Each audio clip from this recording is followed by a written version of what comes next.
Jésus prit avec lui Pierre, Jean et Jacques, et il alla sur la montagne pour prier. Pendant qu'il priait, son visage apparut tout autre. Ses vêtements devinrent d'une blancheur éclatante. Et deux hommes s'entretenaient avec lui, c'étaient Moïse et Élie, apparus dans la gloire. Il parlait de son départ, qui allait se réaliser à Jérusalem. Pierre et ses compagnons étaient accablés de sommeil. Mais se réveillant, ils virent la gloire de Jésus et les deux hommes à ses côtés.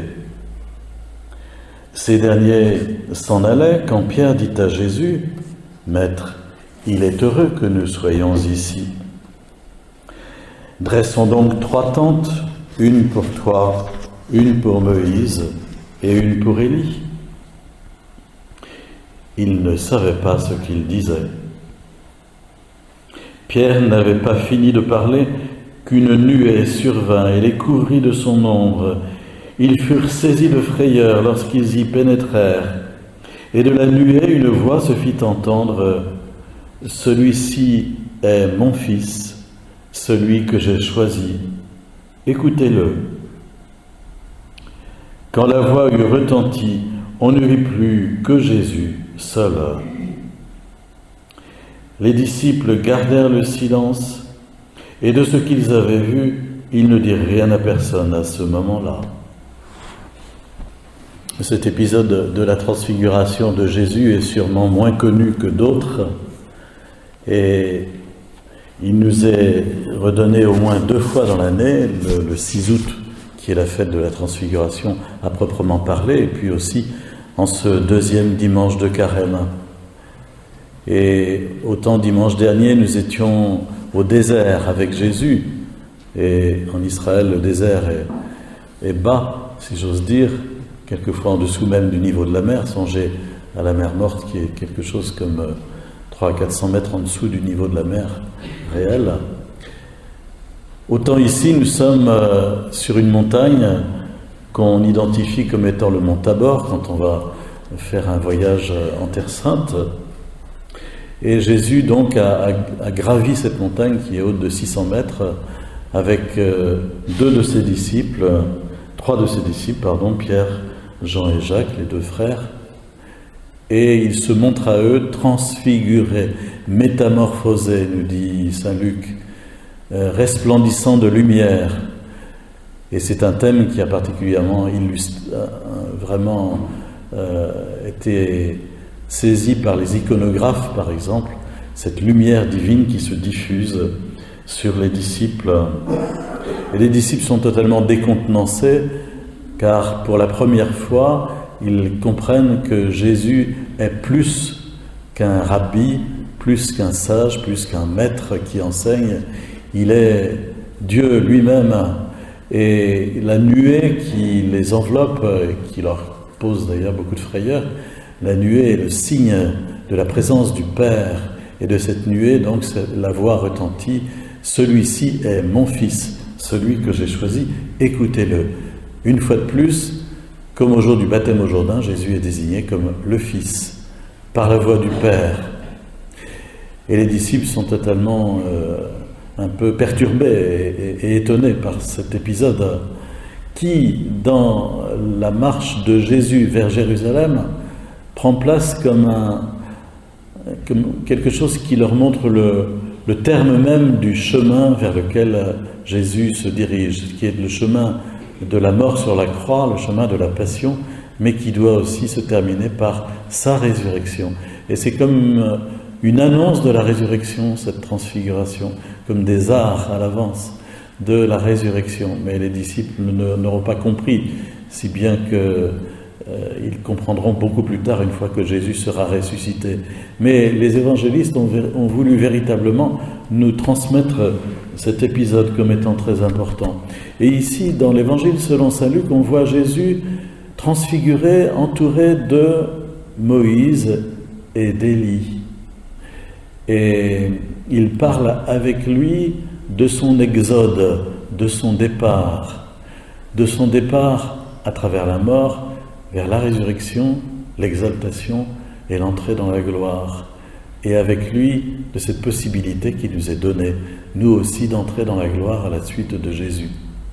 Il parle avec Jésus de cette mission qui est la sienne de détruire la mort, d'ouvrir une brèche dans la mort pour que nous puissions la traverser et entrer dans la gloire avec Jésus. Moïse et Élie représentent, on pourrait dire, le sommet de l'Ancien Testament, la loi. Moïse qui a reçu les 10 commandements, Élie qui a été le premier des grands prophètes à rappeler Israël à l'observance de la loi en disant « mais c'est votre cœur qui est important ». Et puis Moïse qui, lui, est la parole de Dieu, c'est-à-dire en lui s'accomplissent les 10 commandements, en lui s'accomplissent toutes les exhortations des prophètes. On a donc là, ici, toute la parole de Dieu. Et c'est pourquoi d'ailleurs la voix du Père dit « écoutez-le, c'est mon Fils bien-aimé, écoutez sa parole ». Voilà. Très curieusement, dans la première lecture, on a un épisode qui vous a peut-être étonné, où Abraham, donc, s'entend promettre par Dieu qu'il aura une grande descendance. Et Dieu passe avec Abraham une sorte de pacte, une sorte de contrat, une sorte d'alliance. Et il utilise pour cela les rituels d'alliance qu'il y avait à l'époque et qui consistaient, à prendre des animaux, à les couper en deux, à mettre les deux parties vis-à-vis et puis à passer au travers du chemin ainsi tracé en disant, si je ne respecte pas les termes de l'alliance, qu'il m'arrive comme ce qui vient d'arriver à ces animaux. Voilà, c'est une façon de faire comme une autre. Si vous trouvez quelques débris, on saura qu'il y a eu un rituel d'alliance de fait, peut-être. Mais enfin. Et donc Abraham, lui, ne passe pas, c'est la lumière de Dieu, le feu de Dieu qui passe à travers les animaux découpés ainsi. Et c'est Dieu qui s'engage à fournir à Abraham une descendance. Si bien qu'on a un fil conducteur entre l'Ancien Testament et puis le Nouveau ici, depuis Abraham, en passant par Moïse, puis Élie, jusqu'à Jésus, et jusqu'à la gloire, jusqu'au ciel. Voilà. Dieu a tout fait lui-même pour réparer le péché d'origine et la mort qui s'est installée dans l'humanité et nous ouvrir le chemin vers la vie. Dieu a tout fait, et en particulier à travers son Fils. C'est pour ça que dans la deuxième lecture, saint Paul peut dire « Vous êtes citoyens des cieux ». Pour lui, c'est tout à fait clair que notre baptême, notre confirmation, fait de nous des fils de Dieu. Nous avons reçu la vie divine et notre vraie vie est dans la gloire de Dieu.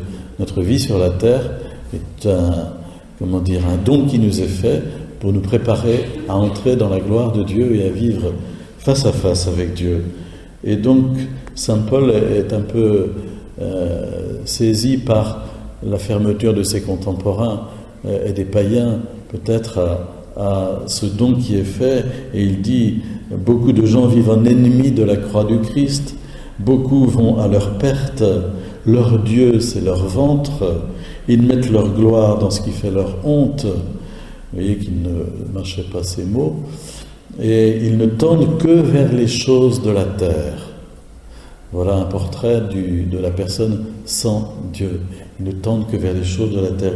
Et par opposition à cela, il dit, nous sommes citoyens des cieux, nous attendons comme sauveur le Seigneur Jésus-Christ qui transformera nos pauvres corps à l'image de son corps glorieux. Notre marche vers Pâques, c'est un peu cela aussi.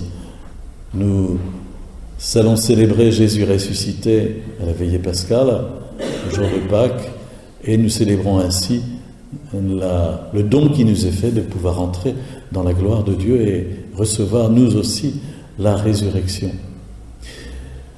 Vivons ce carême, vivons-le plus particulièrement dans la prière, puisque l'Église en ce moment vit un moment important à travers le conclave qui va avoir lieu dans quelques semaines et l'élection d'un nouveau pape. Je pense qu'il nous faut vivre plus intensément la prière, porter ce cheminement qui va être vécu dans quelques jours le porter dans notre prière, y être participant par la prière et demander au Seigneur qu'il nous donne l'évêque de Rome dont nous avons besoin pour conduire l'Église en ce 21e siècle. Prions à cette intention, frères et sœurs, qui me semble importante à porter vraiment. Prions aussi pour que Benoît XVI, qui se retire, puisse nous donner encore des écrits lumineux comme il l'a fait jusqu'à présent pendant son pontificat, en particulier cette encyclique sur la foi qu'il devait donner et qu'il ne donnera pas sous cette forme du moins, mais j'espère qu'il nous donnera un document parce que c'est déjà en partie rédigé, donc il suffirait de terminer. Et donc peut-être le fera-t-il après et nous l'offrira-t-il d'une autre manière. Nous sommes l'Église, nous vivons unis à Jésus et nous vivons en participant à ce qui se passe, même au niveau hiérarchique, par notre prière et notre offrande. Vivons-le intérieurement et intensément.